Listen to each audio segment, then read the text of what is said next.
साबिया के अजीज तलबा अस्सलामु अलैकुम वरहमतुल्लाहि वबरकातुहू।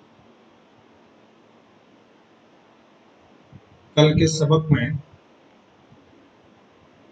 We are not afraid to die के ऐसे पैराग्राफ डिस्कस किए गए थे जिससे ये पता चला था कि सफ़र के दौरान उनके जहाज में पानी घुस आया था।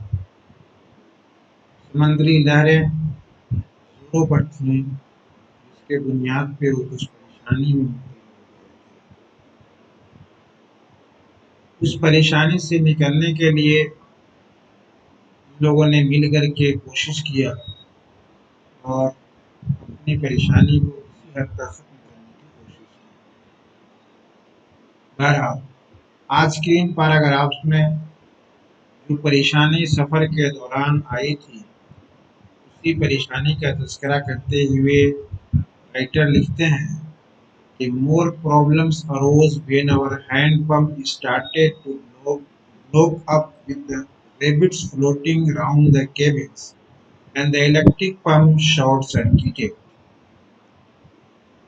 और हमारी ज़्यादा परेशानी उस वक्त बढ़ गई जबकि हमारा हैंड पंप ने काम करना बंद कर दिया।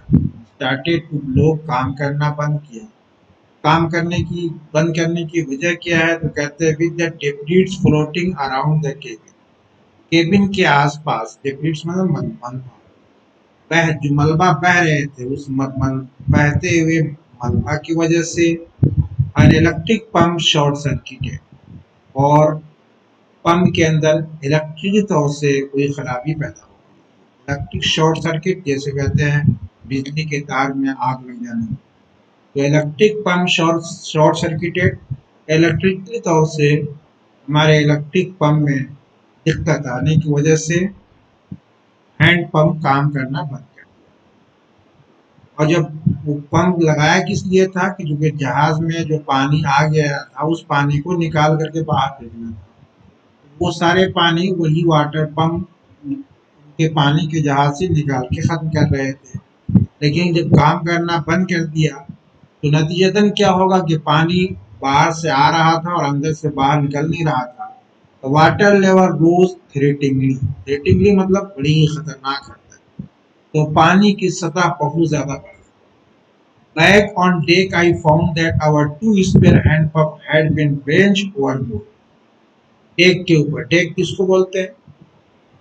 जहाज के ऊपरी सतह को। आई फाउंड दैट, मैंने पाया कि हमारी जो दो खाली हैंड पंप पड़े हुए थे, जो पंप कुछ लगे हुए थे इस्तेमाल में और कुछ बाद के इस्तेमाल के लिए या पहले के खराब हो जाने के बाद कुछ और एक्स्ट्रा पंप रखे हुए थे। उस एक्स्ट्रा पंप के बारे में कहता है कि हमारे दो extra hand pump had been wrench, फेंक दिए गए थे ओवरबोर्ड, जहाज के ऊपर से। और सिर्फ पंप ही नहीं फेंके गए थे बल्कि along with the four stage sail भी फेंक दिया गया था, जीप फेंक दिया गया था। डिगनीज होती छोटी छोटी जहाज कश्तियां होती हैं जो परेशानी के वक्त में उनका इस्तेमाल करते हैं। तो वाटर पंप को फेंकने के साथ साथ फोर स्टेज सेल को फेंक दिया था, जीप को फेंका। फोर स्टेज सेल का मतलब होता है मस्तूल को खड़ा करने का मोटा रस्सा होता है। जीप का मतलब जहाज का अगला जहाज, और डिंगीज छोटी कश्ती है, एंकर मतलब लंगर है। तो ये सारी छोटी छोटी चीज, और जो दीगर अज्जा थे या दीगर सामान थे वो सामान भी बिखरे पड़े थे इधर उधर। अब इस हालत में राइटर कहता है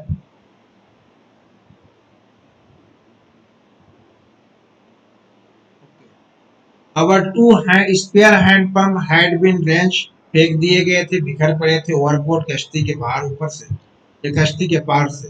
अलॉन्ग विद, उसके साथ फोर स्टेज सेल, जीप, छोटी कश्तियां और मेन एंकर या मेन लंगर। Then I remember we had another electric pump under the chart room. Chart room का मतलब वो नक्शे का रूम होता है जहाँ पे उस पर जहाज के अंदर एक मैपिंग बना होता है जिससे उसमें सारे नक्शे बने होते हैं। उसी नक्शे को देख करके पानी का जहाज चलाने वाला अपनी बात पानी करता है। तो व्हेन आई रिमेम्बर, जब मैंने याद किया कि हमारे पास कोई दूसरा इलेक्ट्रिक पंप भी है जो 4 रूम के फर्श पे रखा हुआ है। I connected it to an out pipe, बाहर निकलने वाले पाइप से मैंने उसको जोड़ दिया। And was thankful to find that it worked, और मैं शुक्रगुजार हुआ कि ये पंप सही सलामत था, इसने काम करना शुरू कर दिया, वहां से पानी निकलना शुरू हुआ। The night dragged on with an endless, drag का मतलब कंटिन्यू, with an endless जिसमें इख्तिताम न हो, खत्म न हो रहा हो। तो यहाँ पे ताबीर किया है नाइट विथ इनलेस, जब हम और आप किसी परेशानी में होते हैं तो परेशानी में छोटी से छोटा सा वक्त या कम वक्त भी बहुत लंबा सा लगता है, खासतौर से इंतजार की। तो उस वक्त जब ये जो रात में ये पानी निकाल रहे थे परेशानी की हालत में, तो रात उनको ये लंबी लग रही थी। लंबी रात को ताबीर करते हैं the night drag on with an endless, खत्म न होने वाली रात में drag on bitterly cold routine of pumping, हम लगातार सख्ती के साथ या बड़ी मेहनत से पानी निकालते रहे। स्टीयरिंग सही सिमत में जहाज को चलाते रहे। वर्किंग द रेडियो, रेडियो पे काम करते रहे। रेडियो पे मतलब जब पानी जहाज चलता है या हवाई जहाज जो चलाते हैं उनको सिग्नल्स मिलता रहता है, तो उस सिग्नल्स के अकॉर्डिंग वो काम करते हैं। तो वर्किंग द रेडियो, रेडियो पे हम काम करते रहे ताकि आप बतावें कि हम किस लोकेशन पे हैं। We are getting no replies to our made call. Made calls का मतलब सर्विस सेंटर है, या सर्विस सेंटर जहां से सिग्नल्स के जवाब आते हैं। तो कहते हैं we are getting no replies to our made calls, अपने सब कॉलिंग सेंटर से हमें कोई जवाब नहीं मिल रहा था। Which was not surprising in this remote corner of the world, और हम दुनिया के जो इस दूर दराज कोने पे हम पहुंच चुके थे, इसमें पहुंच जाने की वजह से हमको कोई हैरत भी नहीं हो रही थी। हैरत न होने की वजह यह है कि हम इतने दूर निकल चुके थे कि अब वहां से सिग्नल्स का पाना भी मुश्किल था। Sew's head had swollen alarmingly, swollen मतलब फूल जाना। शिव के सर में बहुत तेज सूजन आ चुका था या सूजन हो गया। She had two enormous black eyes, और आंख के पास उनके दो भयानक जख्म हो गए, या दोनों आंखें फूल गई थी, फूल करके बाहर निकल आई थी। Now she showed us a deep cut on her arm, और अपने बाजू पे उन्होंने अपने गहरा जख्म का निशान उन्होंने दिखलाया। When I asked why she hadn't made more of her injuries before this, उन्होंने कहा कि आई आस, मैंने उससे पूछा कि इन जख्मों को होने के बारे में मुझे इसके बारे में इतला क्यों नहीं दिया था।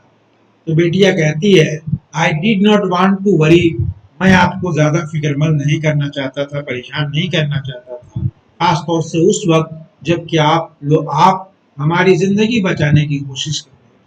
When we were trying to save us all, I didn't want to worry you, जब आप हमारी जिंदगी की हिफाजत करने की कोशिश कर रहे थे तो मैं नहीं चाहा कि मैं आपको उस वक्त परेशान। आगे राइटर लिखते हैं by morning on January 3 the pumps had the water level sufficiently under control for us to take two hour rest in. जनवरी 3 तारीख को सुबह के वक्त पंप ने अच्छा खासा पानी निकाल चुका था जो हमारे कंट्रोल में आ चुका था।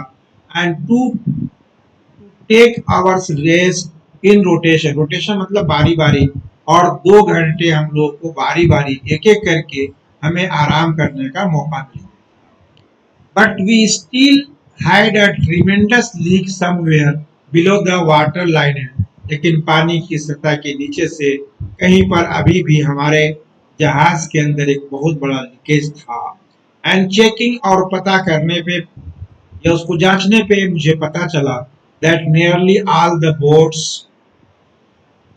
Main reef frames were smashed down to the keel. Keel का मतलब जहाज के निचले हिस्से को, निचले सतह को कहते हैं। पता जांचने के बाद, देखने परखने के बाद पता चला कि हमारी कश्ती का, ये जहाज का जो मेन फ्रेम है, मेन ढांचा है, उसके निचले हिस्से से उसमें कुछ बर्बादी आ गई है, खराब हो गया। इन फैक्ट तो कहते हैं in fact there was nothing holding our whole section of starboard health except a few cupboard partition. कहते हैं और हालत ये हो चुकी थी कि हमारे स्टारबोर्ड यानी जहाज के हल का मतलब उसका पूरा जिस्म होता है, तो आप जहाज कर लें, जहाज के पूरे सेक्शन में मतलब पूरा सेक्शन मजमूई तौर से कहीं पर सही नहीं था except a few cupboard partition, सिवाय चंद जहाज के टुकड़े के हिस्से के सही होने के मजमूई तौर से पूरे तौर से कहीं पर भी सही नहीं था, दिक्कत आ चुकी थी। तो अजीज तलबा, इन्हें पढ़ें, इनके मैं वर्ड मीनिंग के साथ मैं इसको आपको सेंड कर रहा हूँ, तो इसे आप रिपीट कर लें। इंशाअल्लाह कल के दर्स में इस मुसीबत से निकलने के बाद अगला सफ़र कैसे वो जारी रखे उसका तस्करा या उन चीज़ों को अगले पैराग्राफ में।